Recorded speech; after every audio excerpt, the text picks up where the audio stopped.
বাংলাদেশ ও Malaysia সরকারের দ্বিপাক্ষিক বৈঠকের পর মালয়েশিয়ার শ্রমবাজার পুনরায় চালুর বিষয়ে বড় ধরনের ইতিবাচক অগ্রগতি হয়েছে।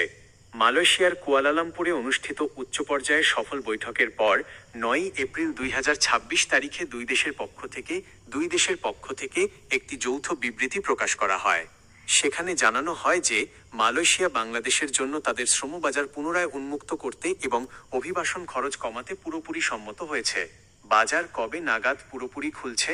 দুই দেশের সরকারের পক্ষ থেকে এখনো সুনির্দিষ্ট কোনো তারিখ, যেমন ১ বা ১০ তারিখ ঘোষণা করা না হলেও যৌথ বিবৃতিতে এটিকে ফাস্ট ট্র্যাক বা দ্রুততম সময়ের মধ্যে কার্যকর করার সিদ্ধান্ত নেওয়া হয়েছে।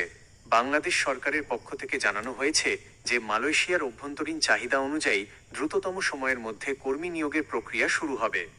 নতুন নিয়োগ প্রক্রিয়ায় কি পরিবর্তন আসছে?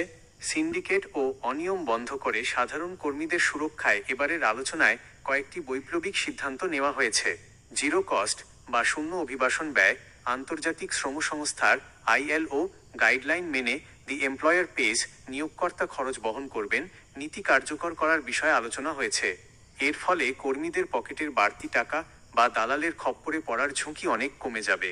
AI বা কৃত্রিম বুদ্ধিমত্তা ভিত্তিক নিয়োগ, মালয়েশিয়া সরকার একটি প্রযুক্তি নির্ভর ও AI ভিত্তিক নিয়োগ ব্যবস্থা চালু করতে যাচ্ছে।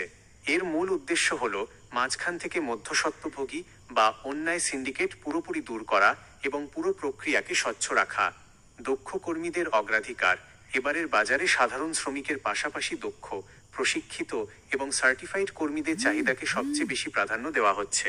সীমিত জনবল কাঠামো, প্রবাসী কল্যাণ মন্ত্রণালয়ের তথ্য অনুযায়ী প্রথম ১ বছরে মালয়েশিয়া বাংলাদেশ থেকে আনুমানিক ৩০,০০০ থেকে ৪০,০০০ কর্মী নিতে পারে, কারণ মালয়েশিয়া তাদের স্থানীয় বাজারে কর্মসংস্থান বাড়াতে বিদেশি শ্রমিকের অনুপাত কিছুটা নিয়ন্ত্রিত রাখার নতুন নীতি জুন ২০২৬ থেকে কার্যকর হাতে নিয়েছে। সতর্কতা: শ্রমবাজার খোলার এই ইতিবাচক খবরের সুযোগ নিয়ে কোনো দালাল বা ভুয়া রিক্রুটিং এজেন্সি যাতে আপনার কাছ থেকে অগ্রিম টাকা বা পাসপোর্ট হাতিয়ে নিতে না পারে সেদিকে সতর্ক থাকুন।